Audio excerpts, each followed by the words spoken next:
नमस्कार, welcome to Shashank IAS. सबसे पहले तो मैं अपने सभी विद्यार्थियों को शशांक आईएएस के इस ऑनलाइन प्लेटफॉर्म पर हृदय की गहराइयों के साथ स्वागत करता हूं और अनंत शुभकामना और बहुत बहुत धन्यवाद अपने सभी विद्यार्थियों को जिन्होंने आज हमारे जन्म दिवस पर मुझे शुभकामनाएं भेजी। तो मैं अपने सभी विद्यार्थियों को हृदय से धन्यवाद ज्ञापित करता हूं। माय डियर स्टूडेंट्स, आपके द्वारा बेस्ट विशेष अपने लिए बहुत बड़ी बात होती है और आप जब कभी भी इस प्रकार के मैसेज को करते हैं तो अंदर से एक ऐसी खुशी मिलती है जिसको भाषा में व्यक्त नहीं किया जा सकता। खैर, आपके सभी मैसेज की अपनी एक अलग अनुभूति होती है। तो वंस अगेन एक बार पुनः मैं अपने सभी विद्यार्थियों को आज अपने इस जन्म दिवस पर जिन्होंने शुभकामनाएं भेजी, जो हृदय से धन्यवाद ज्ञापित किए, हृदय से शुभकामनाएं भेजे, जिनका मैसेज मुझे प्राप्त हुआ और जिनका नहीं भी प्राप्त हुआ, हमारे जितने भी शुभेच्छु हैं, शुभचिंतक हैं, सभी को बहुत बहुत धन्यवाद वंस अगेन। तो आज हम लोग गुप्त काल के बारे में बहुत ही शानदार टॉपिक पर परिचर्चा करेंगे और गुप्त काल के आज उस शासक के बारे में बात करेंगे जिन्होंने अपने दम खम पर अकेले गुप्त काल को स्वर्ण काल के रूप में चिन्हित कर दिया। उस शासक के समय की सामाजिक, धार्मिक, आर्थिक, राजनीतिक, सांस्कृतिक सभी तरीके से उत्थान हुआ और गुप्त वंश, गुप्त काल जो कि स्वर्ण काल के रूप में अभिहित किया जाता है, अपनी पराकाष्ठा पर पहुंचा। हालांकि उसकी परंपरा को आने वाले शासकों ने भी प्रयास किया कि उसके निरंतर प्रवाह को बनाया जा सके, लेकिन आपको पता है समय, काल, देश और परिस्थिति अलग अलग होती रहती है। खैर, उस पर हम बाद में परिचर्चा करेंगे। अभी गुप्त काल अपनी पराकाष्ठा की ओर बढ़ रहा है, आइए उस पर बात करते हैं। बट उस पर भी बात करने से पहले कल की क्लास में समुद्रगुप्त से रिलेटेड एक महत्वपूर्ण पॉइंट जिसको आज मुझे कराना है, मैं उसके बारे में भी बात करना चाहता हूं। जी हां, समुद्रगुप्त के द्वारा जारी किए गए सिक्के जो कि परीक्षा के पॉइंट ऑफ व्यू से बहुत ही महत्वपूर्ण है। अगर आप इजाजत दें और बुरा ना माने तो समुद्रगुप्त के द्वारा जो सिक्के जारी किए गए उस पर भी हम लोग प्रकाश डालें और उसके बाद चक्रवर्ती सम्राट, अखंड भूलोक के भूपति चंद्रगुप्त द्वितीय विक्रमादित्य के बारे में आज हम खुल करके परिचर्चा करेंगे और उनके समय, काल, देश, परिस्थिति के कई सारे महत्वपूर्ण सेगमेंट पर बात करेंगे। तो आप सबका इजाजत है? जो लोग इजाजत दे रहे हैं वो यस लिख करके भेजें। चलिए, तो हम समुद्रगुप्त के सिक्कों पर पहले बात कर लें। उससे भी पहले जो इंफॉर्मेशन होता है आपके बीच में, जिसको लेकर के हमारे विद्यार्थी नाराज भी होते रहते होंगे कि अनावश्यक शशांक सर 1 से 2 मिनट अपना ऐड करते हैं, लेकिन क्षमा करेंगे क्योंकि यह एक इंफॉर्मेशन आप सभी के बीच में है। इसी इंफॉर्मेशन के माध्यम से हम और आप आज एक परिवार के रूप में जुड़ पाए हैं और आशा करते हैं निरंतर आपका सहयोग, प्यार बना रहा तो अपना यह परिवार एक बहुत बड़ा परिवार बनकर के निकलेगा, जहां पर सबकी जरूरतें, सबकी आवश्यकताएं पूरी होती रहेंगी। चलिए, तो इंफॉर्मेशन आपके बीच में। Once again welcome to Shashank IAS. सबसे पहले मैं अपने सभी विद्यार्थियों का हृदय की गहराइयों के साथ वंस अगेन पुनः स्वागत करता हूं और जिन्होंने मुझे शुभकामना ज्ञापित की और जो अपने मन से भी प्यार चाह रहे, सबको अनंत अनंत धन्यवाद। आगे की बात, अभी तक जिस किसी भी विद्यार्थी ने एप्लीकेशन को डाउनलोड नहीं किया है, साहब वो शशांक आईएएस के इस एप्लीकेशन को डाउनलोड कर ले। इसके ठीक नीचे ट्रिगर एग्जाम दिया हुआ है और यहां पर शशांक सर का इमेज यानी कि आपके अपने प्लेटफॉर्म का इमेज, यानी कि download my Android app from Google Play store.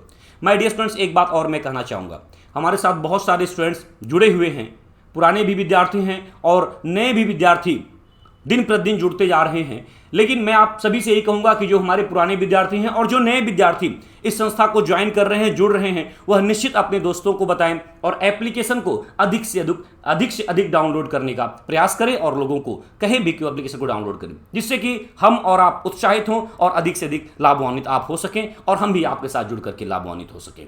तो चलिए, आज ही शशांक आईएएस के इस एप्लीकेशन को डाउनलोड करना है, ठीक है? ट्रिगर एग्जाम नीचे ध्यान रखना और डाउनलोड कर लेना, भूलना नहीं, प्रॉमिस, वादा करो डाउनलोड करोगे आज, ठीक है? अच्छा, जो लोग चैनल को सब्सक्राइब नहीं कर रहे हैं भाई, हमारे यूट्यूब चैनल को सब्सक्राइब नहीं कर रहे हैं, कम से कम चैनल को तो सब्सक्राइब करो। उन सभी विद्यार्थियों के लिए एंशिएंट हिस्ट्री की कई सारी क्लासेस यूट्यूब पर आ रही हैं, कम से कम इतना प्रेम तो आपका मिलना चाहिए। मैं ये नहीं कह रहा हूं कि आप कक्षा कार्यक्रम का हिस्सा बनिए, एप्लीकेशन डाउनलोड करने के बाद आप एडमिशन लीजिए, मैं ये नहीं कह रहा हूं, लेकिन यूट्यूब पर क्लासेस कर रहे हैं तो वहां पर तो अपनी थोड़ी सी जिम्मेदारी को तो निभाइए ना साहब, निभाइए ना थोड़ा सा। हाँ, चलिए, तो इतिहास एक समग्र अध्ययन, शशांक आईएएस के इस ऑनलाइन प्लेटफॉर्म पर और एप्लीकेशन पर इतिहास एक समग्र अध्ययन का शानदार कोर्स चल रहा है। इस कोर्स की मैं बात करूं तो कोर्स ड्यूरेशन 4 मंथ्स, जिसके अंतर्गत हम लोग प्राचीन भारत, मध्यकालीन भारत, आधुनिक भारत, भारतीय कला और संस्कृति के साथ साथ विश्व इतिहास के महत्वपूर्ण सेगमेंट पर चर्चा करेंगे। इसके अलावा कई सारी और भी बातें हैं। अगर फीस की मैं बात करूं तो संपूर्ण कोर्स की फीस मात्र 1199 रुपए, लेकिन ध्यान रहे अगर आप वन टाइम पेमेंट कर रहे हैं तो मात्र 999 रुपए में आप हमारे कक्षा कार्यक्रम का हिस्सा बन सकते हैं। इतना भी करने में समर्थ नहीं है तो पर मंथ आप 300 जरूर देकर के ज्वाइन कर सकते हैं। आपके लिए सुविधा है और ये अब तक का सबसे शानदार बैच आपके बीच में आ रहा है। जिस तरह से प्रेम मिला वो प्रेम बनता रहे और मैं भी अपना बेहतर करने का प्रयास करूंगा। किसी भी प्रकार की संशय बनी रहे तो आप हमारे व्हाट्सएप नंबर 8010045904 पर मुझे मैसेज कर सकते हैं या फिर मुझे कॉल भी कर सकते हैं। मेरा दूसरा नंबर है 9140901577। चलिए, गुप्तकाल, चंद्रगुप्त द्वितीय विक्रमादित्य। लेकिन क्लास को शुरू करने से पहले मैंने आपको कहा था कि समुद्रगुप्त के शासनकाल के दौरान समुद्रगुप्त ने कई प्रकार के सिक्के जारी किए जो कि परीक्षा के दृष्टिकोण से बहुत ही महत्वपूर्ण है, क्योंकि कक्षा कार्यक्रम को बहुत लंबे समय तक, यानी कि कोई भी एक क्लास जो है काफी लंबे क्लास के रूप में नहीं दिया जा सकता। इसीलिए हमारा प्रयास रहता है कि किसी भी टॉपिक के कई सेगमेंट, कई पार्ट करके आपके बीच में रखा जाए। तो आज हम लोग चंद्रगुप्त द्वितीय विक्रमादित्य के बारे में संपूर्ण क्लास करेंगे, लेकिन मैं पुनः कहूंगा आपसे कि एक बार समुद्रगुप्त के द्वारा जारी किए गए सिक्के को पॉइंट आउट कर लें, क्योंकि वह परीक्षा के दृष्टिकोण से बहुत ही महत्वपूर्ण है। माय डियर स्टूडेंट्स, निरंतर आप सभी से कहते हुए आ रहा हूं और आप सुनते हुए भी थक जाते होंगे, बुरा मत मानिएगा। जितना प्रयास कर सकें आप लोग चैनल को सब्सक्राइब करवाइए, लाइक करिए, शेयर करिए।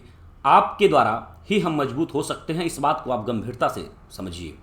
मैं मानता हूं कि हमारे बहुत सारे स्टूडेंट्स गंभीरता से लेते हैं, लेकिन इस बात में एक और सच्चाई है कि बहुत सारे स्टूडेंट्स ऐसे हल्के में इस बात को छोड़ देते हैं। जो विद्यार्थी अभी तक अमल नहीं किए हैं उनसे मेरा बार बार अनुनय, विनय, अनुग्रह और निवेदन है कि आप ही हैं जो उस जगह पर मुझे ले जा सकते हैं जहां पर मैं अपनी मेहनत और परिश्रम के बल पर पहुंचना चाहता हूं। आपका प्यार रहेगा तो वो मंजिल जरूर मुझे मिलेगी। तो इस जिम्मेदारी को थोड़ा सा पूरा करिए। जरूर हमारे YouTube चैनल को लाइक करें, सब्सक्राइब करें, शेयर करें और अपने दोस्तों को भी बोलें। और अगर ऐड आता है तो प्लीज़ स्किप मत कीजिएगा, थोड़ा सा 1-2 मिनट का ऐड भी देख लीजिए, इसी बहाने हमारा और आपका प्यार बढ़ेगा।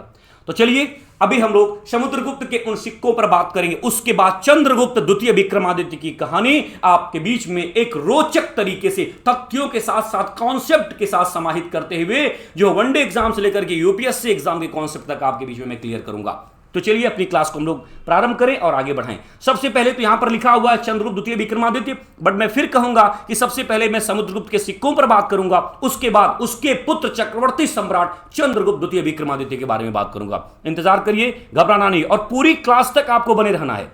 कई सारे विद्यार्थियों को मैं देखता हूं कि 10 मिनट ज्वाइन करते हैं, इसके बाद छोड़ करके इधर उधर भटकने लगते हैं। भाई ये क्या तरीका है, क्यों भागते हो? जब आप अपना समय निकाल रहे हो तो पूरे क्लास को देखा करो यार। 40 मिनट, 45 मिनट, 50 मिनट, 55 मिनट यही क्लास होती है। इतना तो आप दे सकते हैं। अगर आप वाकई में कॉम्पिटिटिव एग्जाम्स की तैयारी कर रहे हैं तो इतनी मेहनत, इतनी त्याग तो करनी पड़ेगी ना साहब। गलत कह रहे हैं। आप हमारे अभिभावक बनने वाले हैं, आप हमारे गार्जियन बनने वाले हैं, आप देश के भविष्य हैं। भविष्य का मतलब कि आप ऐसे प्रशासक हैं जिसके दिशा निर्देश में आगे चल करके हमें भी काम करना है, कर ही रहे हैं। आज आपके प्रति मैं सहयोग कर रहा हूं, कल आप एक जिम्मेदार नागरिक बनेंगे। तो थोड़ा सा जिम्मेदारी को पहले से ही निभाना सीखिए, धीरे धीरे आदत में लाइए, पूरी क्लास को करिए। अनुशासन एक ऐसी शक्ति है ना जो किसी भी बड़े पिलर पर आपको चढ़ा सकती है। तो इन सब बातों को थोड़ा सा गंभीरता से लीजिए साहब। पूरी क्लास को देखिए, एंजॉय करिए मस्ती के साथ। कहीं पर भी कठिनाई हो आप मुझे जरूर मैसेज करें। चलिए पहले हम लोग समुद्रगुप्त के सिक्कों पर बात कर लें। तो एक बार और इजाजत देंगे और मैं यहां पर पॉइंट आउट कर रहा हूं, आप लोग थोड़ा सा जल्दी में इस बात को लिखेंगे क्योंकि आज पूरी विस्तार से क्लास चंद्रगुप्त द्वितीय विक्रमादित्य पर होगी।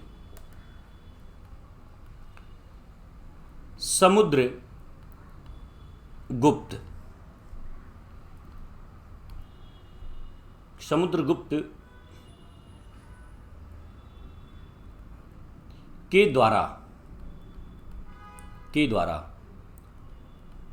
जारी सिक्के। समुद्रगुप्त के द्वारा जारी सिक्के। आपको पता है कि यह भी चक्रवर्ती सम्राट था। समुद्रगुप्त को भारत का नेपोलियन कहा गया। महापराक्रमांक, लिच्छवि दौहित्र, सर्वराजोक्षेता जैसी उपाधियों के साथ समुद्रगुप्त को संबोधित किया गया है, यह भी आप जानते हैं। समुद्रगुप्त ने अपने साम्राज्य का विस्तार किया, अनेकों राज्यों को विजिट किया और उसके बाद जो है कई प्रकार के सिक्के भी जारी किए। क्योंकि आज हम उन सिक्कों के बारे में बात करेंगे जिसको समुद्रगुप्त ने जारी किया था। तो चलिए, जो 6 प्रकार के सिक्के इन्होंने जारी किए जो कि बहुत महत्वपूर्ण है, आइए उसके बारे में बात करते हैं, पॉइंट आउट करते हैं। और ये स्वर्ण सिक्के थे। क्या थे? स्वर्ण सिक्के। देखिए, गुप्त शासकों के द्वारा जो स्वर्ण सिक्के जारी किए गए उनको साहब दिनार कहा गया। क्या कहा गया? दिनार कहा गया। तो यहां पर इस बात को ध्यान देना है। लिखिए, समुद्रगुप्त के द्वारा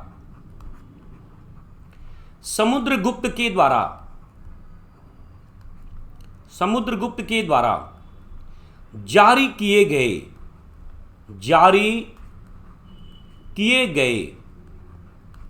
स्वर्ण सिक्के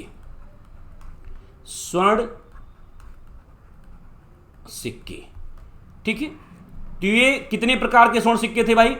टोटल 6 प्रकार के स्वर्ण सिक्के जारी किए गए। और आपकी परीक्षा में कई बार ये प्रश्न आया हुआ है, कितने बार आया हुआ है मोहन?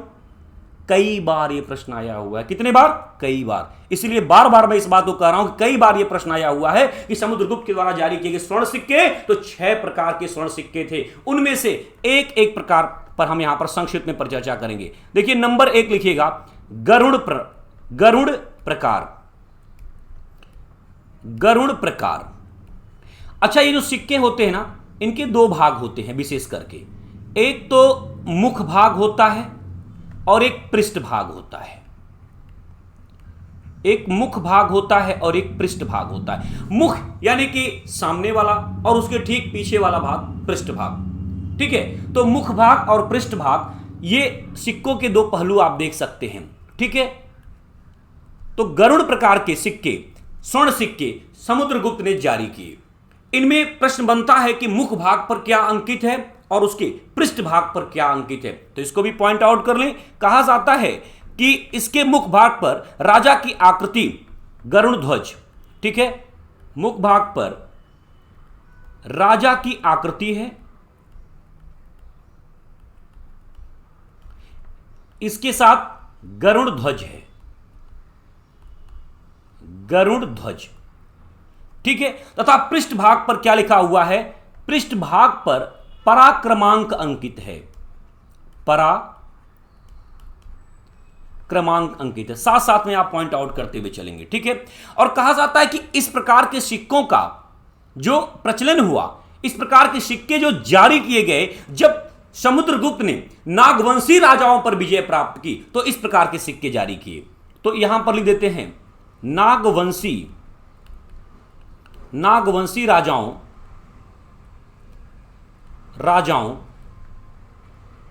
पर विजय के उपरांत, ठीक है।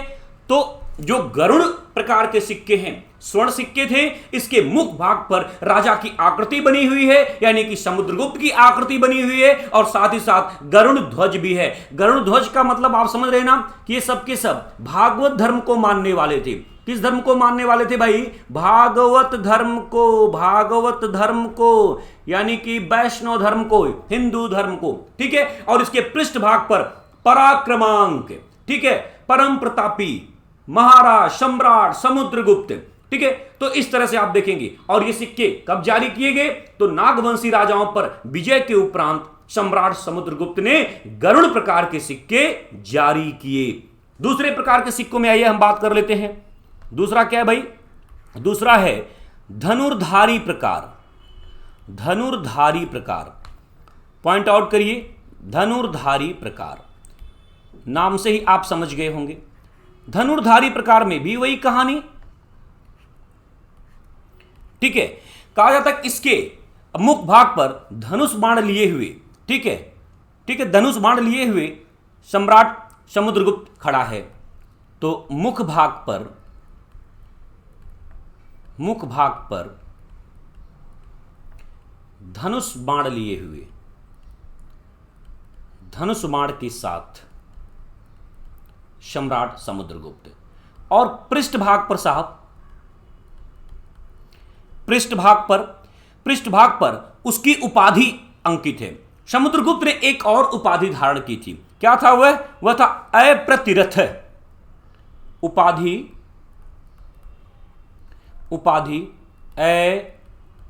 अप्रतिरथ। तो इस प्रकार की उपाधि उसने धारण की। तो धनुर्धारी प्रकार की अगर बात की जाए तो मुख भाग पर धनुष बाण के साथ राजा के चित्र का अंकन है, जबकि पृष्ठ भाग पर उसने उपाधि क्या धारण की? अप्रतिरथ है। अब ऐसा नहीं है कि जब जब वो सिक्के जारी करेगा तो किसी विजय के उपलक्ष्य में ही जारी करेगा, वैसे भी तो जारी कर सकता है। तो जिन सिक्कों को जिस किसी विजय के उपलक्ष्य में जारी करेगा उसके बारे में तो हम आपसे बात करेंगे, और जो सिक्के प्रसन्न होकर के या अन्य कारणों से जारी करेगा वो भी आपके बीच में हम रखेंगे। तो पहला गरुड़ प्रकार, दूसरा धनुर्धारी प्रकार। आइए इजाजत दीजिए अगले प्रकार के सिक्कों पर चलते हैं। तीसरा, पॉइंट आउट करते रहिएगा भाई आप लोग। मैं फिर कहूं, मुझे याद रहे या ना रहे, मैं देखकर भी पढ़ा सकता हूं और देखकर भी पढ़ाता हूं। मैं आज भी अध्ययन करता हूं अपने विद्यार्थियों की तरह, जबकि लगभग धीरे धीरे 1 दशक हो रहे हैं मुझे पढ़ाते हुए, तो आज भी मुझे पढ़ करके पढ़ाने पर विश्वास है। एक विद्यार्थी बन करके ही एक बेहतर शिक्षक बना जा सकता है। तो थोड़ा सा आप लोग मेहनत करते रहिएगा। हमारा प्रयास रहता है कहीं पर कोई भी कंटेंट छूटे ना, आपके बीच में तथ्यों के साथ कॉन्सेप्ट क्लियर होता रहे। बट आप लोगों को याद करना है, क्योंकि आपको पता है कि जो OMR शीट है ना, उसको कलर कौन करेगा? आप करोगे। तो आपको याद होना चाहिए, हमें याद रहे या ना रहे। तो तीसरा लिखिएगा, परशु प्रकार। परशु प्रकार, परशु प्रकार, परशु प्रकार के सिक्कों की हम बात करें, लिखिएगा। इसके भी 2 पार्ट होंगे, एक तो मुख भाग और एक पृष्ठ भाग। मुख भाग पर क्या है भाई? लिखिएगा, परशु प्रकार में इसके मुख भाग पर बाएं हाथ में परशु धारण किए हुए राजा का चित्र। बाएं हाथ में परशु धारण किए हुए किसका चित्र भाई? राजा का चित्र। जबकि इनके आप देखेंगे पृष्ठ भाग पर देवी की आकृति तथा उपाधि कृतांत परशु अंकित है। देवी की उपाधि लिखिएगा, देवी की आकृति, क्षमा चाहूंगा, देवी की आकृति बनी हुई है। इसके साथ ही साथ एक उपाधि भी है, एक उपाधि है। उपाधि को लिख लीजिएगा, कृतांत परशु। इन सबको आपको याद रखना है। तो ये उपाधि धारण करता है। चौथा सिक्का देखिए भाई, अश्वमेध प्रकार। ओहो हो, अश्वमेध प्रकार। अश्वमेध प्रकार के सिक्के में इसका मतलब कि यज्ञ वगैरह करवाए होंगे सम्राट, यज्ञ वगैरह करवाए होंगे भाई। चलिए, एक मुख भाग पर देखिए क्या है, अश्वमेध यज्ञ किए जाने के उपलक्ष्य में इन्होंने इस प्रकार के सिक्के जारी किए, और जिसमें आप देखेंगे कि इनके मुख भाग पर यज्ञ में बंधे हुए घोड़े का चित्र। ठीक है, यज्ञ में बंधे हुए घोड़े का चित्र। तो यज्ञ में बंधे हुए घोड़े का चित्र अंकित है। जबकि पृष्ठ भाग पर महिषी का मतलब, जो लोग क्लास किए थे शब्दावली वाली उनको पता है, जो महारानी होती हैं राजमहिषी, दत्त देवी इनकी पत्नी थी। दत्त देवी की आकृति के साथ साथ अश्वमेध पराक्रम अंकित है। दत्त देवी का चित्र है, इसके साथ साथ क्या लिखा हुआ है? अश्वमेध पराक्रम। ठीक है, तो यहां पर आप देखेंगे कि तीसरा जो प्रकार है परशु प्रकार, उसके मुख भाग पर बाएं हाथ में परशु धारण किए हुए, जबकि पृष्ठ भाग पर देवी की आकृति है। उपाधि के रूप में इन्होंने क्या धारण किया? कृतांत परशु। और अश्वमेध प्रकार के सिक्कों की बात की जाए तो मुख भाग पर यज्ञ में बंधे हुए घोड़े के चित्र का अंकन है, जबकि पृष्ठ भाग पर राजमहिषी दत्त देवी के चित्र का अंकन है, और साथ ही साथ अश्वमेध पराक्रम शब्द अंकित है। कई बार यह प्रश्न पूछा हुआ है कि समुद्रगुप्त के द्वारा जारी किए गए किस प्रकार के स्वर्ण मुद्दों पर, स्वर्ण मुद्राओं पर, ठीक है, अश्वमेध पराक्रम अंकित है, तो अश्वमेध प्रकार। ठीक है, कृतांत परशु किस पर अंकित है, तो परशु प्रकार। तो थोड़ा सा इन सब चीजों पर भी आपको विशेष रूप से ध्यान देना है। चलिए पांचवा प्रकार क्या है साहब, व्याघ्र हनन प्रकार। ओहो, व्याघ्र हनन प्रकार, आप नाम से ही समझ गए होंगे इन्होंने किसी व्याघ्र का हनन किया होगा, किसी व्याघ्र को छोटा कर दिया होगा। तो ठीक है, इसके मुख भाग पर, यह मुख भाग है और यह पृष्ठ भाग है साहब, पृष्ठ भाग है। मुख भाग पर बात की जाए तो मुख भाग पर धनुष बाण से व्याघ्र का आखेट करते हुए राजा की आकृति, धनुष बाण से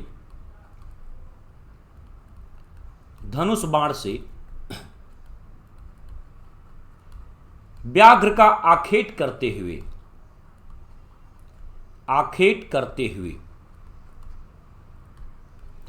राजा की आकृति।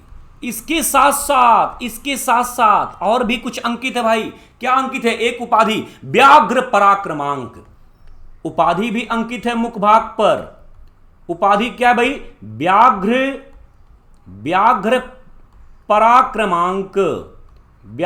पराक्रमांक। मैं सबसे पूछूंगा जब टेस्ट होगा तो ध्यान रखना, हम इस प्रकार के प्रश्न पर अब विशेष रूप से फोकस करेंगे। तो मुख भाग पर धनुष बाण से व्याघ्र का आखेट शिकार करते हुए राजा की आकृति, और इन्होंने उपाधि क्या धारण की साहब, उपाधि व्याघ्र पराक्रमांक इन्होंने उपाधि धारण की। इसके साथ ही साथ भाई इसके पृष्ठ भाग पर क्या है, इसके पृष्ठ भाग पर देखिए मकरवाहिनी गंगा,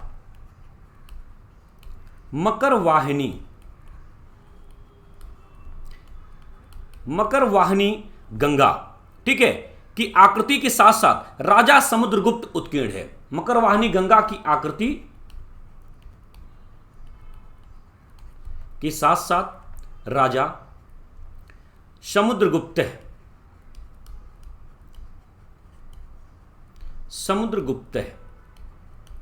उत्कीर्ण है। तो इस प्रकार के सिक्के से जहां एक और आप देखेंगे कि उसके आखेट प्रेम को, यानी कि अगर मुख भाग की मैं बात करूं तो इस प्रकार के सिक्के से जो मुख भाग पर धनुष बाण से व्याघ्र का आखेट करते हुए दिखाया गया है, यानी कि राजा का आखेट में जो शौक है उसको दिखाया गया है। वहीं पृष्ठ भाग पर जो है कहा गया कि मकरवाहिनी गंगा की आकृति का मतलब कि राजा समुद्रगुप्त ने गंगा के क्षेत्र को विजित किया, उसके साम्राज्य विस्तार को दिखाया गया है। तो इससे भी आप इस बात का अनुमान लगा सकते हैं। और छठा यानी कि अंतिम प्रकार का जो स्वर्ण का सिक्का है उसे लिखिएगा बीड़ा वादन प्रकार। भाई बीड़ा वादन प्रकार में आप देखेंगे इस प्रकार के सिक्कों पर बीड़ा बजाते हुए राजा के चित्र का अंकन है। तो बीड़ा बजाते हुए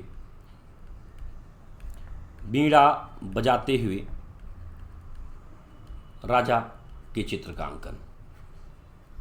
चित्रांकन।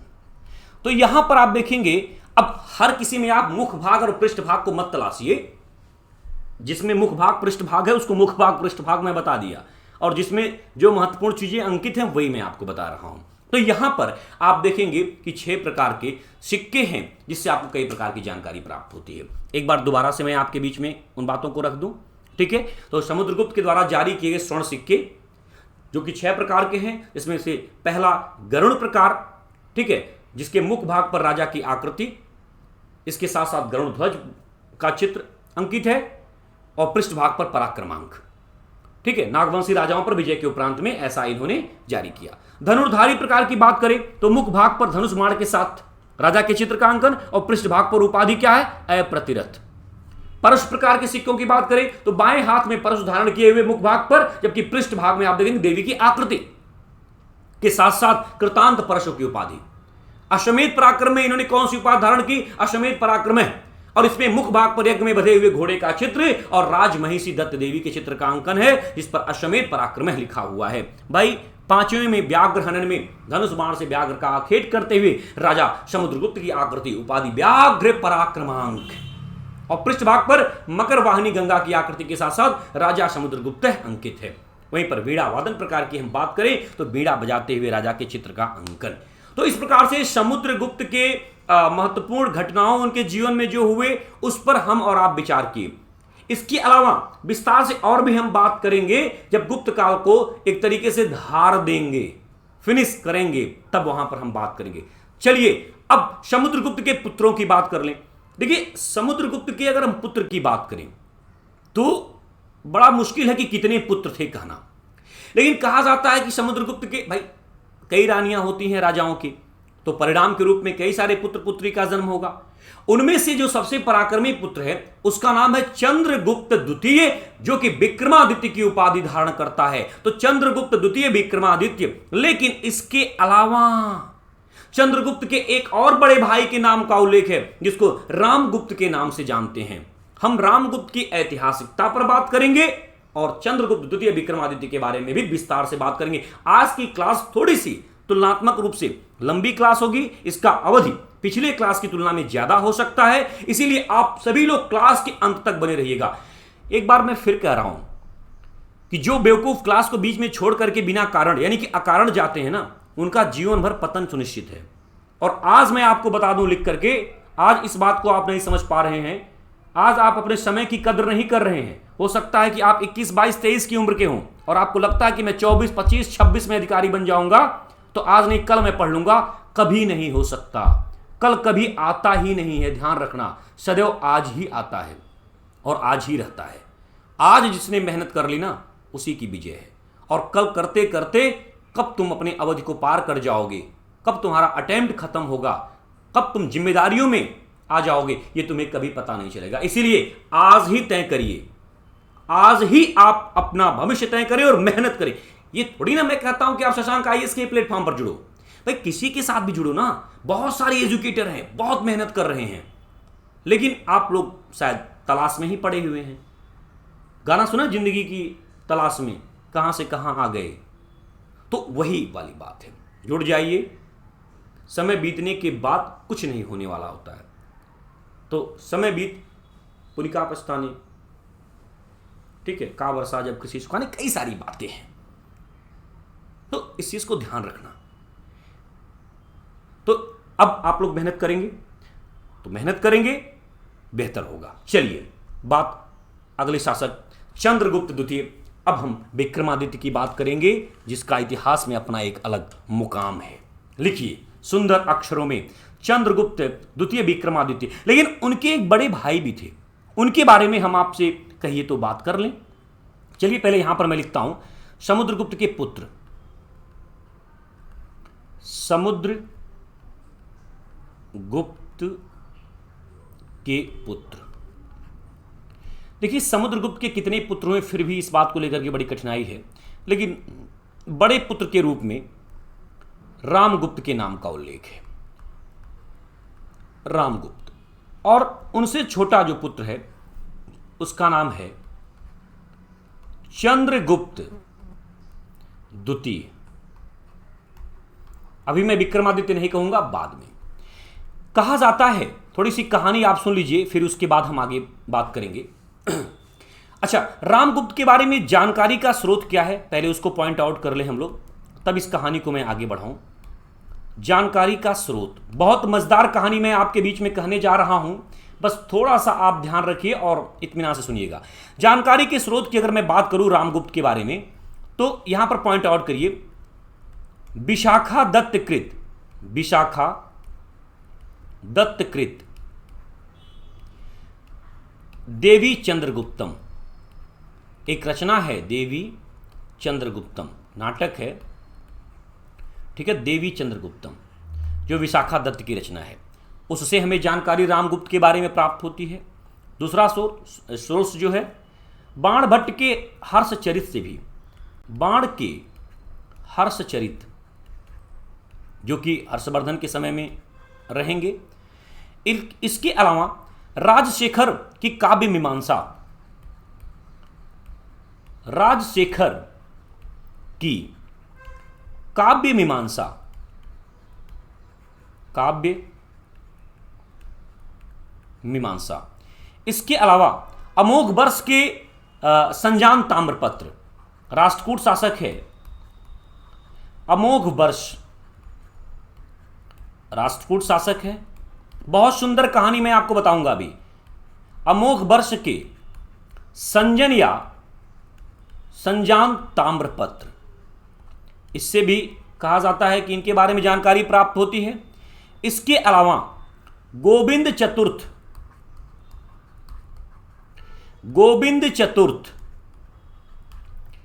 के सांगली प्लस खंभात ताम्रपत्र। तो इतने सोर्सों से रामगुप्त के बारे में जानकारी प्राप्त होती है, लेकिन रामगुप्त के बारे में जो जानकारी प्राप्त भी होती है ना साहब, वह बहुत विशिष्ट नहीं है। चलिए इन सारे सोर्स से जो जानकारी प्राप्त होती है उनमें से एक सोर्स की मैं बात करता हूं। देवी चंद्रगुप्तम एक नाटक है विशाखा दत्त की, उसके बारे में हम बात करेंगे। और इसकी कहानी मैं शुरू करता हूं कुछ इस प्रकार से कि रामगुप्त की पत्नी, इनके नाम का उल्लेख जरूरी है, जिसका नाम है ध्रुव देवी। क्या नाम है भाई? ध्रुव देवी। कहानी कुछ इस प्रकार की है। मैं फिर कह रहा हूं कि अगर कहानी समझ में आए और क्लास बांधने में अगर यहां पर मजबूती दिखे तो माय डियर स्टूडेंट्स लाइक करना मत भूलिएगा, शेयर सब्सक्राइब करना मत भूलिएगा। यार ये आवाज दिल से निकलती है, गले से होकर के जाती है। क्या पता कि बोलते बोलते किसी दिन जिंदगी की आखिरी शाम हो जाए, तो थोड़ा सा जिंदगी की आखिरी शाम हो कि उससे पहले हम भी तो देख लें कि लोगों के जो सब्सक्राइबर्स होते हैं उस श्रेणी में हम पहुंच पाएंगे कि नहीं। अब उस शाम से पहले एक सवेरा तो हमें भी दिखाएं तो ज़्यादा अच्छा रहेगा। चलिए, कहा जाता है कि समुद्रगुप्त के बाद गुप्त वंश का जो शासक हुआ वह रामगुप्त हुआ, ठीक है। और उसकी पत्नी का नाम ध्रुव देवी था। क्या नाम था? ध्रुव देवी। बहुत खूबसूरत, बहुत खूबसूरत, मतलब कि उसकी काया की प्रशंसा मैं नहीं कर सकता क्योंकि मैं किताबों में ही लिखा हुआ सुना हूं। अगर मैं अपनी आंखों से देखता तो शायद और भी हमारी भाषा उद्गार लेती, लेकिन बहुत खूबसूरत। जैसा कि आप कल्पना कर सकते हो कि प्रकृति के इस सुंदर चित्रण की उस स्तर का। कहा जाता है कि रामगुप्त जब शासक बना तो बड़ा मतलब कि सामान्य जीवन जी रहा था। सामान्य जीवन का मतलब कि उसके अंदर वो गुण नहीं था, तलवार की धार की बात नहीं थी। थोड़ा रसिक रहा होगा, कमजोर रहा होगा, दुर्बल भी था, मानसिक और शारीरिक रूप से दुर्बल भी था। और जिस समय रामगुप्त शासन करता है मगध और विदिशा के आसपास के क्षेत्रों में, उसी समय रामगुप्त के राज्य यानी गुप्त साम्राज्य पर शकों का आक्रमण प्रारंभ हो जाता है। किसका आक्रमण प्रारंभ हो जाता है भाई? शक शासकों का आक्रमण। किसका आक्रमण? शक शासक का आक्रमण। कहा जाता है कि रामगुप्त अपनी पत्नी के प्रेम में सदैव पागल रहता था, बात को समझिएगा। लेकिन शासन सत्ता का लोभ भी उसके मन में था, शासन सत्ता का, राजा बनने का लोभ भी था। अब उसकी पत्नी इतनी खूबसूरत थी कि जब शक शासक, अच्छा शक शासक कौन है इस बात को कहना बड़ा मुश्किल है, और ना तो उनके नाम का विशेष रूप से उल्लेख मिलता ही है। हमारे बहुत सारे विद्यार्थी तुरंत गूगल करना शुरू कर देंगे कि आज ही मैं शक शासक के नाम का उल्लेख करके बता दूंगा। ऐसा करने की जरूरत नहीं है। शकों ने जो है वह चारों तरफ से मगध साम्राज्य यानी कि गुप्त साम्राज्य को घेर लिया, और उसमें जो शक शासक था उससे आकर के किसी ने बताया कि महाराज रामगुप्त की पत्नी ध्रुव देवी बहुत खूबसूरत है। शक शासक रामगुप्त से भी ज्यादा रसिक था, कमबख्त, वो और वाहियात था। उसने कहा ऐसी बात है, खूबसूरती और रामगुप्त के पास यह हो नहीं सकता। शक शासक के रहते हुए ऐसा रामगुप्त करे। तो जब शिविर चारों तरफ से बना और मगध साम्राज्य को घेर लिया गया तो शक शासक के मन में एक बात आई। उसने कहा ऐसा है, एक दूत को भेजा, कहा कि जाओ रामगुप्त के पास और उससे बोलना कि अगर वह अपने साम्राज्य की सुरक्षा चाहता है तो अपनी पत्नी को हमारे शिविर में भेज दे। भाई क्या इरादा था ठीक से ना हम कह पाएंगे ना आप समझ पाएंगे। नहीं, लेकिन इस बात को मैं कैसे कहूं कि आप नहीं समझ पा रहे होंगे। समझ तो पा रहे होंगे, लेकिन वही समझिए जो मैं समझ रहा हूं कि मेरे शिविर में भेज दो। अब दूत आया रामगुप्त के पास और दूत यह भी मैसेज लेकर के आया था कि साहब अगर वो नहीं भेजने को तैयार रहेंगे तो शक शासक ने कहा कि बोल देना कि मैं तुरंत छोटा करूंगा, कई इंच छोटा करूंगा, साम्राज्य को अपने नियंत्रण में ले लूंगा। दूत आया रामगुप्त के पास। रामगुप्त एक कायर शासक, उसने कहा, चूंकि चारों तरफ से जो है शकों ने घेर लिया था, रामगुप्त परेशान था। जब दूत ने इस प्रकार का प्रस्ताव रखा कि रामगुप्त, तुम अगर अपने साम्राज्य की सुरक्षा चाहते हो, अपने जनता की सुरक्षा चाहते हो, तुम अपनी पत्नी को भेज दो शक शासक के शिविर में साहब। अब देखिए, प्रश्न बड़ा पेचीदा है। रामगुप्त के सामने दो परिस्थितियां, हो सकता है रामगुप्त मजबूत शासक हो या जो भी हो, लेकिन रामगुप्त के मन में ऐसा नहीं मैं कह सकता कि देश प्रेम नहीं था। अब प्रश्न यह बनता है कि अपने देश की रक्षा सर्वोपरि है, जनता की रक्षा सर्वोपरि है, और ऐसी रक्षा में अगर पत्नी को भेजना पड़े तो भाई इस प्रश्न का जवाब तो आप ही दे सकते हैं। मान लीजिए आपके बीच में कोई रामगुप्त शासक है और प्रश्न ये आ गया कि या तो आप अपनी पत्नी ध्रुव देवी को शक शासक के शिविर में भेजिए, नहीं तो आपको शासन सत्ता से हटा दिया जाएगा, तो आप क्या करेंगे? ईमानदारी बताइएगा, ईमानदारी। मैं सबके कमेंट्स को रीड करूंगा और रीड कर रहा हूं। ईमानदारी बताइए, कितने लोग अपनी पत्नी को शक शासक जैसे शासकों के शिविर में भेज देंगे और अपनी शासन सत्ता को नहीं गंवाएंगे? है ना? कई सारे लोग ऐसे हैं जिनके मन में आ रहा होगा कि राजा रहेंगे तो फिर रानी आ जाएगी, जब मैं राजा रहूंगा ही नहीं तो रानी कहां से? एक नहीं दूसरी ध्रुव देवी आएगी। और कुछ ऐसे वीर बहादुर हैं कि सर कैसी बात कर रहे हैं, रघुकुल रीत सदा चली आई, प्राण जाए पर बचन न जाई, 7 फेरे लिए थे तो ध्रुव देवी को कैसे भेज देंगे? शक शासक को काट डालूंगा। लेकिन कहना और करना बड़ा अंतर होता है।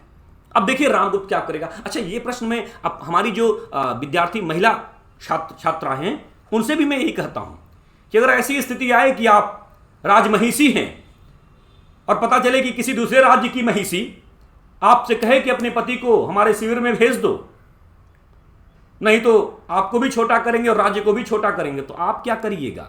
छात्राएं बहुत आनंदित हो जाती हैं जब प्रश्न छात्रों की तरफ आता है, लेकिन जब आपकी तरफ आता है तो आपसे भी तो जवाब चाहिए ना साहब। कई छात्राएं ऐसी हैं कि सर अवसर तो आए, मैं तुरंत भेज दूंगी, और कुछ तो वही है, कसम है साजना मोहब्बत की 7 फेरों की 7 वचन निभाऊंगी। तो भाई भारतीय परंपरा है, यही होना चाहिए, हम भी यही उम्मीद करते हैं। युद्ध करेंगे। अब आप में से बहुत सारे लोग होंगे, गुरुजी आप क्या करते? भाई अगर हमारे पास ऐसा मैसेज आता तो हम युद्ध करते, लेकिन फिर भी यह भी मैं नहीं कह सकता कि मैं युद्ध करता, परिस्थिति को देखता, क्या पता राष्ट्रहित, देश हित। खैर, आप लोग इस पर विचार करके मुझे मैसेज करेंगे व्हाट्सएप ग्रुप में, यहां पर इस बात को समझिएगा। तो जब ये मैसेज हुआ तो रामगुप्त बड़ा परेशान। रामगुप्त कायर था, वो लड़ना नहीं चाहा। उसने कहा कि ठीक है, हम शक शासक के शिविर में अपनी पत्नी को भेज देंगे। लेकिन यह बात सबसे अधिक अगर किसी को बुरी लगी तो रामगुप्त के छोटे भाई चंद्रगुप्त द्वितीय को बुरी लगी। अब देखिए चंद्रगुप्त को क्यों बुरा लगा ये चंद्रगुप्त जाने, लेकिन हमें और आपको यही जानना है कि चंद्रगुप्त अब अपमान महसूस कर रहे होंगे। बट जो भी है, समय नजदीक आ रहा था, शक शासक इंतजार कर रहा था, तैयारियां होने लगी, ध्रुव देवी को शक शासक के शिविर में जाना था।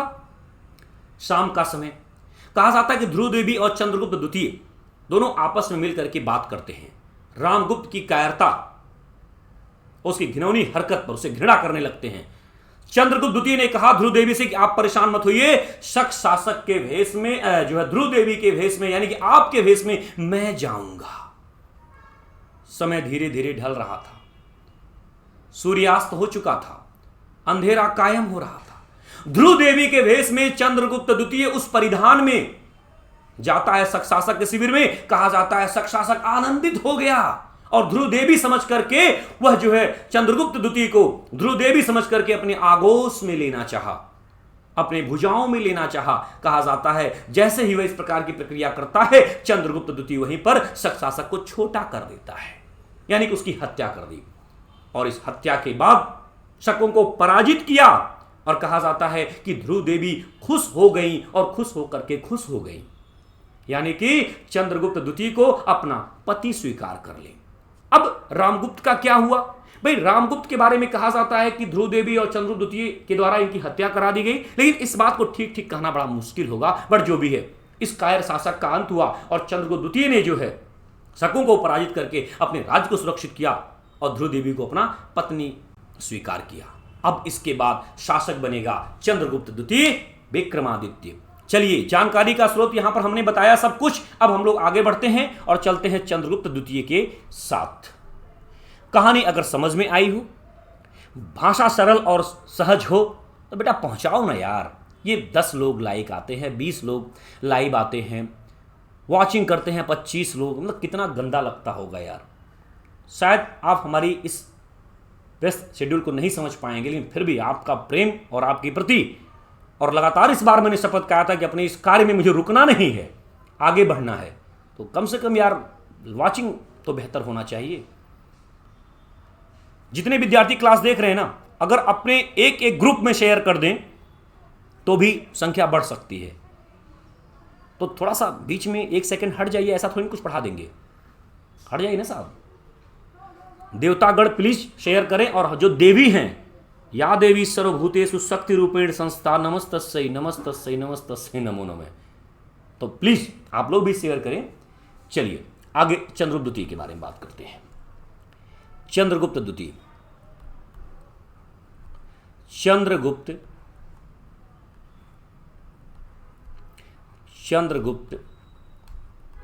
द्वितीय।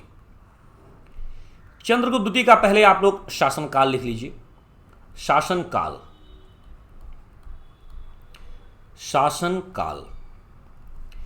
375 ईस्वी से लेकर के तकरीबन 415 ईस्वी तक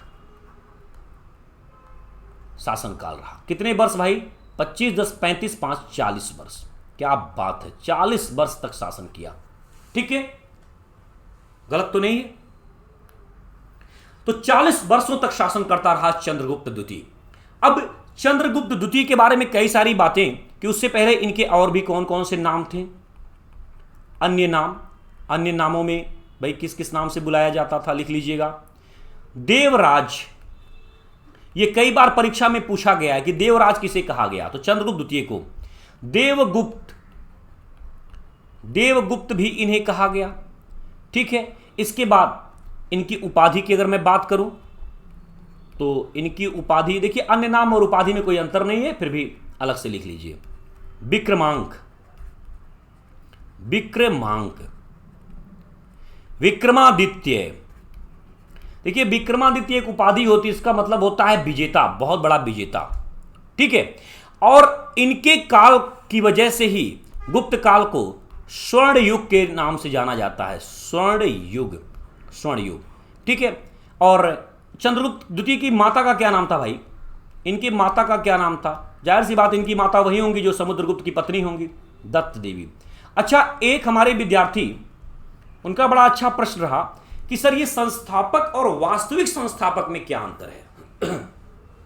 बड़े अच्छे विद्यार्थी हमारे हैं, उनका एक प्रश्न रहा कि सर संस्थापक और ये वास्तविक संस्थापक, हेमराज नाम है उनका, तो उनका प्रश्न भी था। तो हेमराज जी, मैं यहां से आपको बताना चाहूंगा, इस बात को समझिएगा। दरअसल संस्थापक का तात्पर्य या संस्थापक जो उस राजवंश परंपरा का पहला शासक होता है, जो उस राजवंश को या उस राजवंश का एक सामान्य परिचय कराता है, संस्थापक होता है।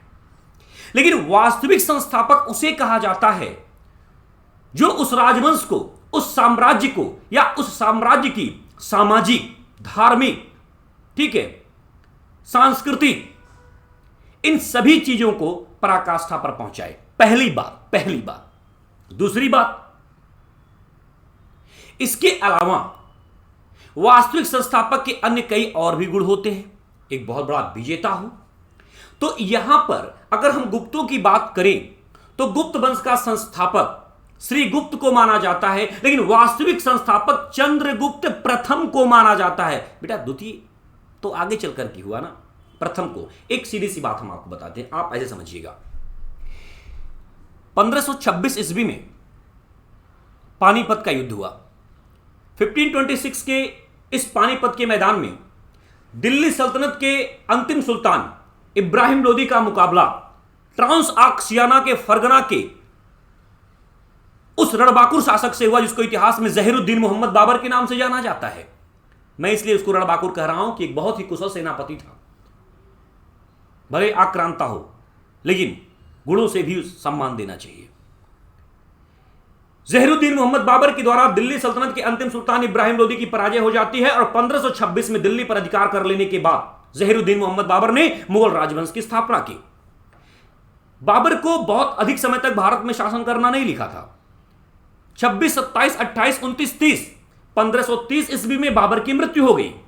बाबर की मृत्यु के बाद 1530 में उसका बेटा नासरुद्दीन हुमायूं दिल्ली के सिंहासन पर बैठा और तकरीबन 1555 ईस्वी तक वह बादशाह रहा। लेकिन उसके इस शासनकाल के दौरान 1540 ईस्वी में आप देखेंगे कि चौसा और बिलग्राम के युद्ध में, यानी कि कन्नौज के युद्ध में शेर शाह सूरी के द्वारा उसको सत्ता से हटा दिया गया था और 1540 से 1555 तक शेर शाह सूरी और उसके राजवंश के लोगों ने शासन किया था।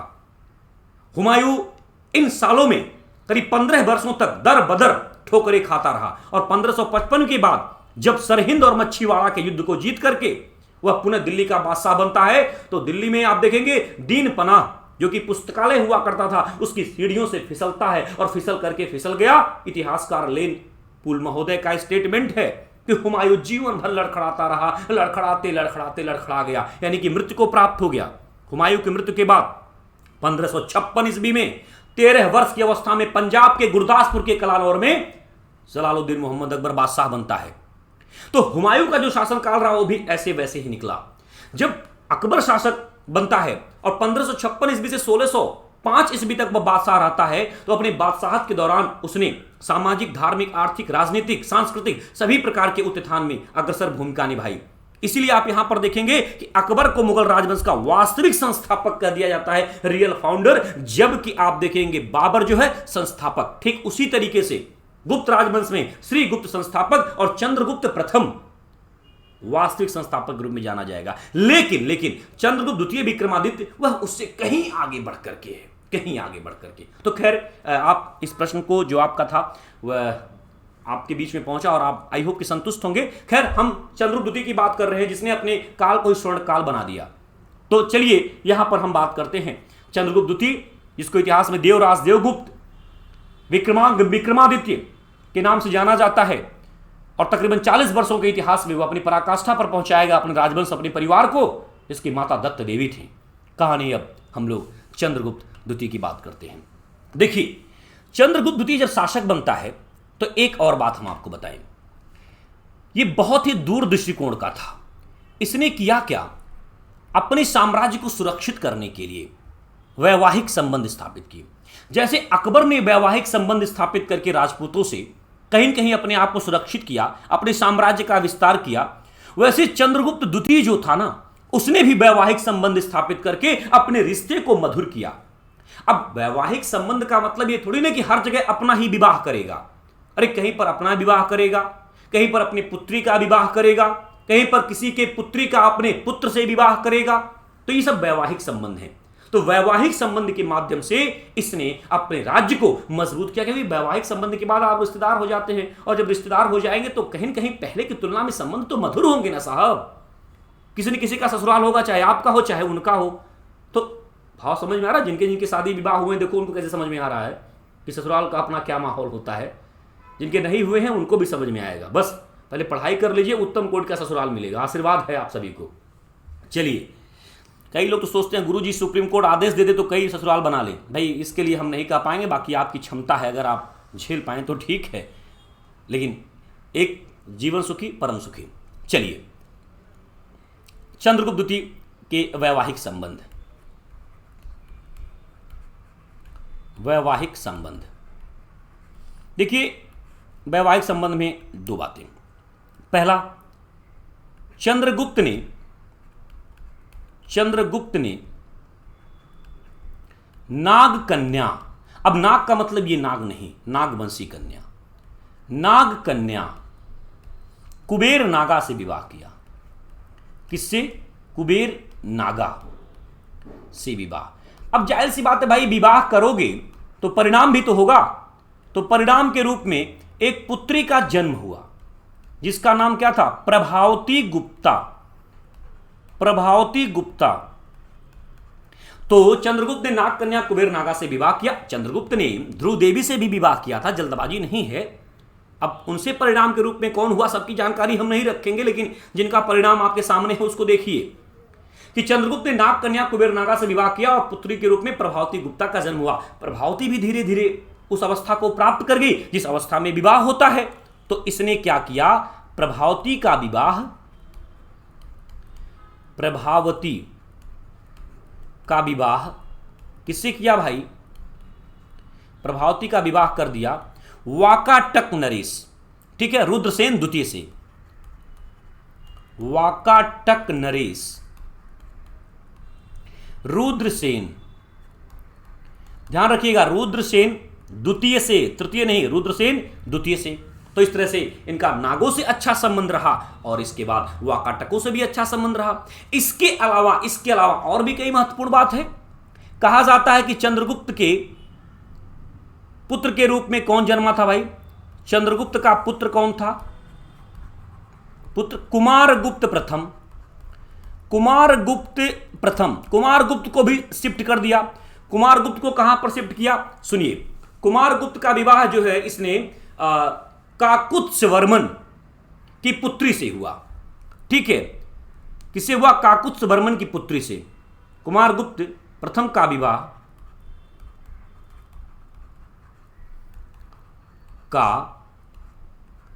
काकुत्स्यवर्मन की पुत्री से हुआ। क्या नाम था उसमें नहीं पढ़ना है, नाम के पीछे बहुत आप लोग पढ़ते हैं।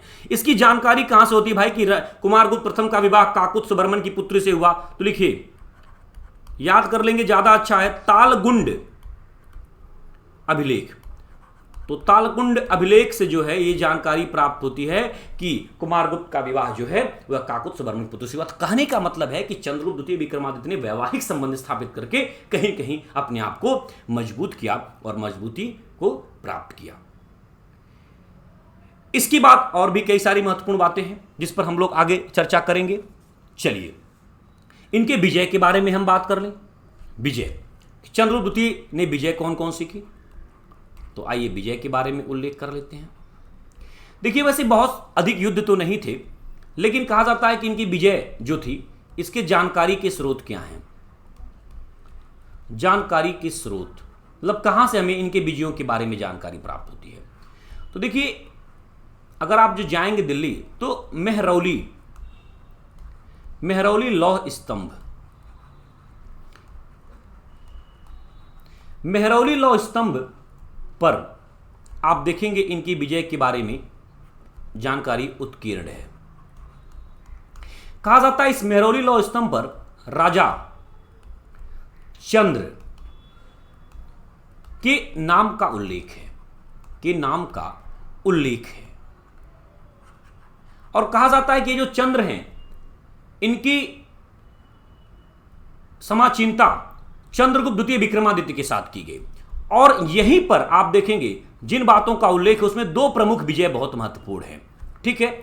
एक तो आप यहां पर देखेंगे इनके बल्ख विजय,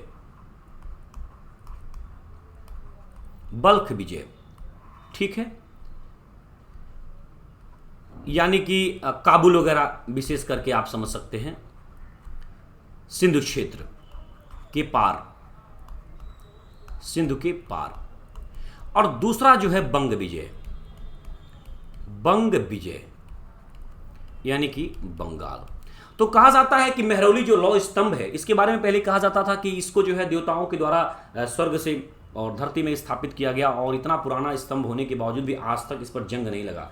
इसके बारे में एक कहावत और भी है कि अगर आप इसको इस तरीके से पीछे करके हाथ को अगर पकड़ेंगे और जो पूरा इसको पकड़ लेगा वह मन में जो कुछ भी मांगेगा वो सभी अरमान पूरा हो जाएंगे। बस एक ही चीज़ नहीं पूरा होता है कि अगर आप किसी को मांगते हैं कि हे लौह स्तंभ हमें मोहन या मोहनी प्राप्त हो, लौह स्तंभ तुरंत नकार देता है, धीरे से आवाज़ आती है कि हम आपकी इस इच्छा को पूरी करने में असमर्थ हैं, क्योंकि इस प्रकार की जितने भी इच्छाएं लोग जाहिर किए हैं सबका पूरा करते हुए हमारी झोली खाली हो गई है। हम भी एक बार बहुत पहले गए हुए थे और उस पिलर को पकड़ने का प्रयास किए इसी भाव से कि लौह स्तंभ मेरी मनोकामना पूरी कर दो, लेकिन लौह स्तंभ जो था उसने मेरे हाथ को, मतलब मैं वहां तक अपने हाथ को पहुंचा ही नहीं पाया। हो सकता था नहीं तो मैं अंतिम रूप से चयन कर लिया जाता कि जिस मैं भाव की बात कर रहा हूं। तो यहां पर आप देखेंगे मेहरौली लौह स्तंभ जो है वह अष्टधातु का है, उसके ऊपर राजा चंद्र के नाम का उत्कीर्ण है और कहा जाता है कि चंद्रगुप्त द्वितीय से उसकी समाचिंता होती है। उस पर चंद्रगुप्त द्वितीय विक्रमादित्य के सिंधु के पार बल्ख विजय को दिखाया गया है और बंगाल विजय के बारे में भी परिचर्चा हुई है। इसके अलावा आप देखेंगे चंद्रगुप्त की विजयों में आप देखेंगे शक विजय का भी उल्लेख है, शक विजय का भी उल्लेख है। ठीक है, कहा जाता है कि इसने उज्जैन के अंतिम शक शासक, उज्जैन के अंतिम शक शासक,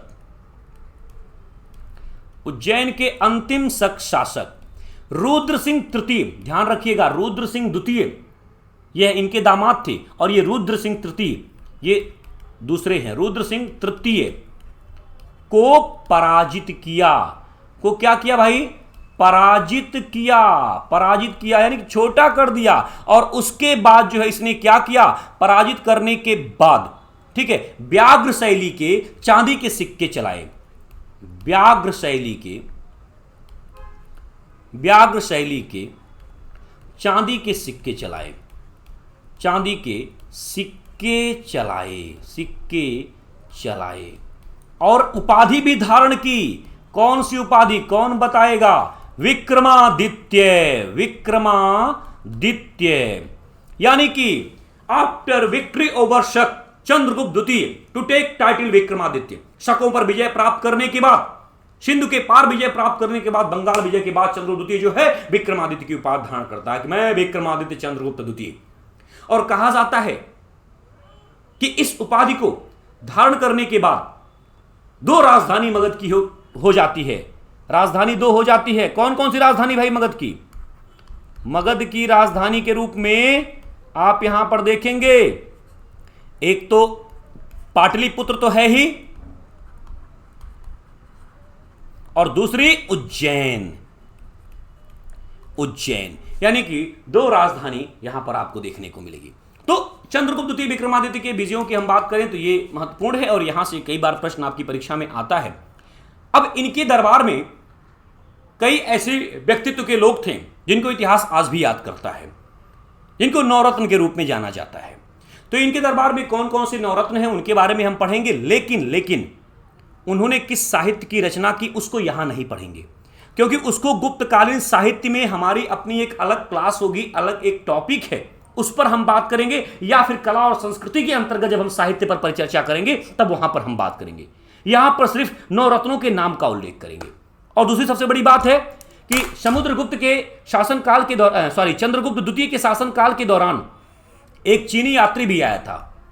चीनी यात्री, क्या नाम है भाई? कौन बताएगा? चीनी यात्री क्या नाम है?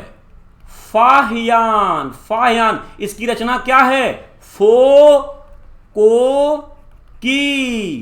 की। तो फाहियान के बारे में भी हम ज्यादा आज बात नहीं करेंगे। क्यों? क्योंकि जो विदेशी यात्री हैं, जैसे फाहियान हो गया, ठीक है, हुएनसांग आएगा, इत्सिंग आएगा, बहुत सारे यात्री होंगे, ठीक है, जिनके बारे में अलग से हमारी एक लिस्ट होगी जिस पर हम पर चर्चा करेंगे, क्योंकि हौच पौच मैं नहीं चाहता हूं।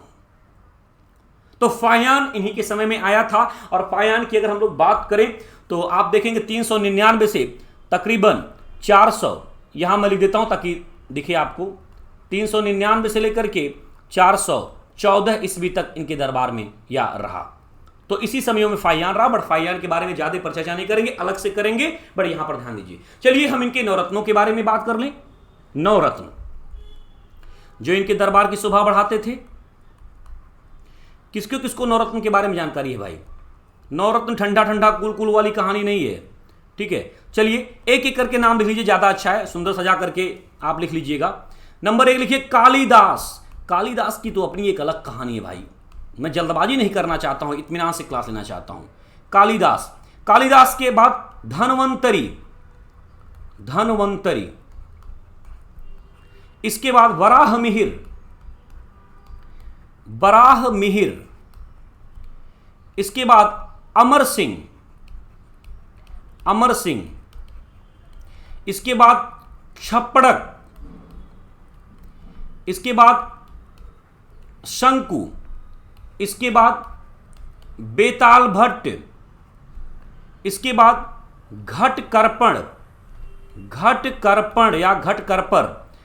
तो कितने हुए भाई? 1 2 3 4 5 6 7 8 और एक थे वरुरुचि। वरुरुचि तो ये इनके नवरत्न थे। इनको अलग से हम बताएंगे, सबके बारे में यहां पर अभी हम बात नहीं करेंगे, ध्यान रखना। इन सब के बारे में अलग अलग हम बात करेंगे। अब इसके बाद एक और महत्वपूर्ण पॉइंट है। जिस तरह से समुद्रगुप्त ने सिक्के जारी किए, स्वर्ण सिक्के, उस तरीके से आप देखेंगे कि चंद्रगुप्त द्वितीय विक्रमादित्य ने भी सिक्के जारी किए। अच्छा, एक और बात है, शायद आप लोग ध्यान नहीं दिए होंगे, रामगुप्त ने भी सिक्के जारी किए थे, जो कि विदिशा और उदयगिरी से प्राप्त हुआ था। एक बार थोड़ा सा चलिए रामगुप्त भाई के पास, कहां पर है भाई रामगुप्त? ठीक है, तो कहा जाता है कि विदिशा प्लस उदयगिरी,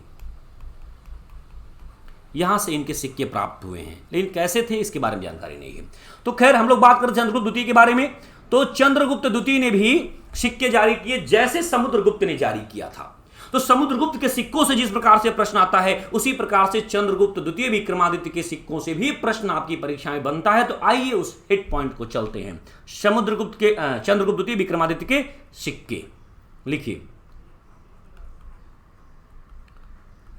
चंद्रगुप्त द्वितीय विक्रमादित्य द्वारा जारी सिक्के। तो चंद्रगुप्त द्वितीय विक्रमादित्य द्वारा जारी सिक्के, आइए इसको यहां पर देखते हैं।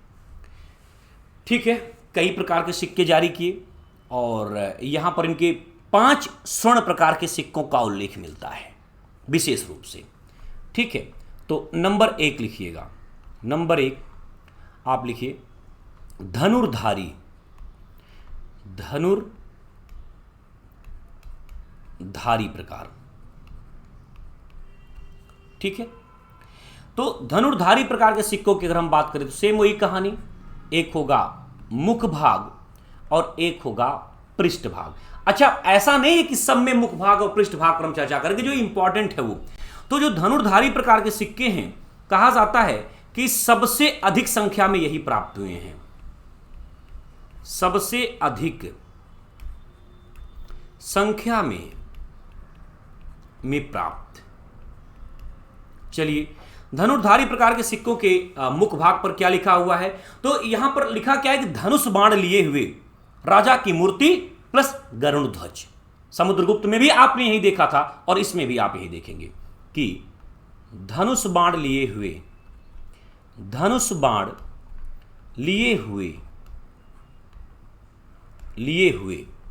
ठीक है, राजा की मूर्ति के साथ साथ गरुण ध्वज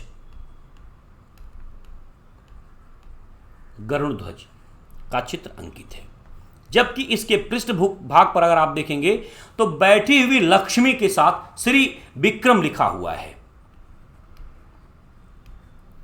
बैठी हुई लक्ष्मी के साथ क्या लिखा है भाई? श्री विक्रम। बहुत बढ़िया भाई, श्री विक्रम लिखा हुआ है। तो ये बात आपको यहां पर याद रखना होगा। इसके बाद दूसरा, आइए दूसरा लिखिएगा छत्रधारी प्रकार।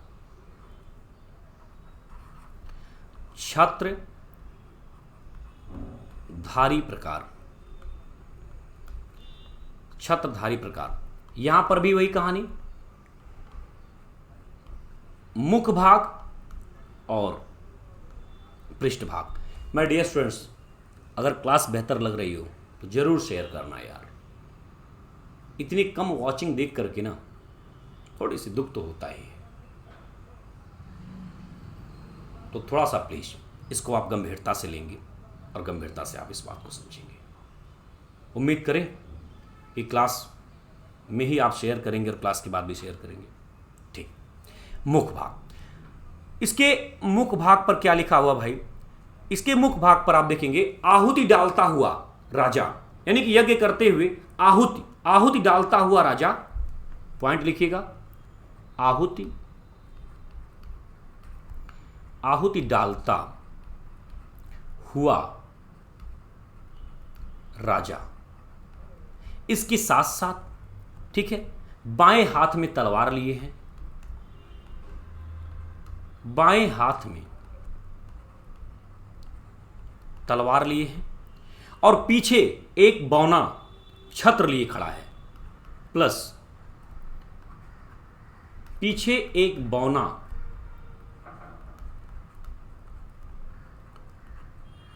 छत्र यानी कि छतरी, छत्र लिए खड़ा है। इसके पृष्ठभाग की अगर हम बात करें तो पृष्ठभाग पर कमल के ऊपर लक्ष्मी का चित्र है, कमल के ऊपर लक्ष्मी का चित्र। यहां पर इस बात को देखेंगे। मुद्रा लेख क्या लिखा हुआ है? इस मुद्रा पर लेख क्या लिखा हुआ है? विक्रमादित्य, विक्रमादित्य। ध्यान रखिएगा, याद कर लेना है। जैसे समुद्रगुप्त में आप देख रहे थे वैसे यहां पर। चलिए तीसरे प्रकार के सिक्के की हम बात करें। तीसरा कौन सा सिक्का है भाई? तीसरा है पर्यक प्रकार का सिक्का, पर्यक प्रकार। इसमें आप देखिए राजवस्त्र धारण किए हुए, ठीक है, राजवस्त्र के साथ आभूषण धारण किए हुए पलंग पर बैठे राजा का चित्र है। यानी कि राजवस्त्र के साथ आभूषण धारण किए हुए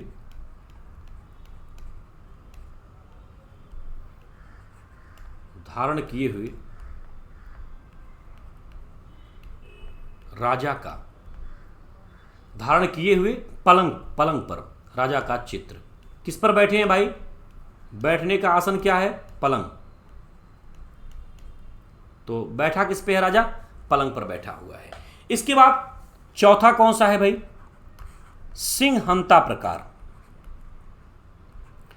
सिंह निहंता, यानी सिंह की हत्या किया होगा।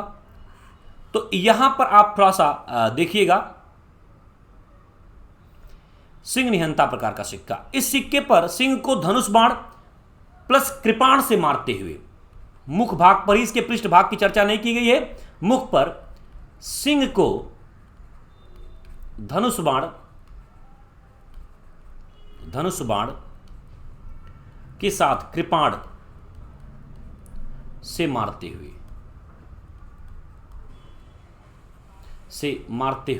बस थोड़ा धैर्य रखिए, 10 मिनट की क्लास और है, मारते हुए राजा का चित्र, ठीक है।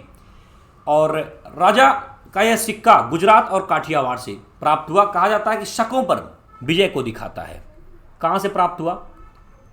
काठियावाड़ से। और पांचवा लिखिएगा, पांचवा जो कि बहुत महत्वपूर्ण है, उतना ही जितना बाकी सब, अश्वारोही। इसमें आप देखेंगे इस प्रकार के सिक्कों में मुख भाग पर घोड़े पर सवार राजा का चित्र, घोड़े पर सवार राजा का चित्र। तो यहां तक आपने इन सभी पॉइंट्स को देखा जो कि बहुत महत्वपूर्ण है। इसके बाद अब हम लोग अगली कक्षा में यानी कि नेक्स्ट क्लास में इसके पुत्र कुमारगुप्त प्रथम और अन्य शासकों के बारे में पर चर्चा करेंगे। आशा करते हैं कि हमारे विद्यार्थियों को आज की क्लास बहुत ही सही तरीके से, सहज और सरल तरीके से समझ में आई है। किसी प्रकार की कोई भी दिक्कत हो तो आप दिए गए हमारे नंबर पर मुझे व्हाट्सएप मैसेज कर सकते हैं, कॉल भी कर सकते हैं। सदैव आप सभी का स्वागत है। एक बार पुनः चलते चलते अपने विद्यार्थियों को, जिन्होंने मुझे जन्मदिवस की शुभकामनाएं व्यक्त की, उनको अनंत धन्यवाद उन सभी विद्यार्थियों को। और शशांक आईएएस पर विश्वास करने के लिए, इस प्लेटफॉर्म पर विश्वास करने के लिए असीम धन्यवाद, शुभकामना आप सभी को। जल्दी मुलाकात करेंगे। Thank you very much once again, thank you very much my dear students, thank you very much.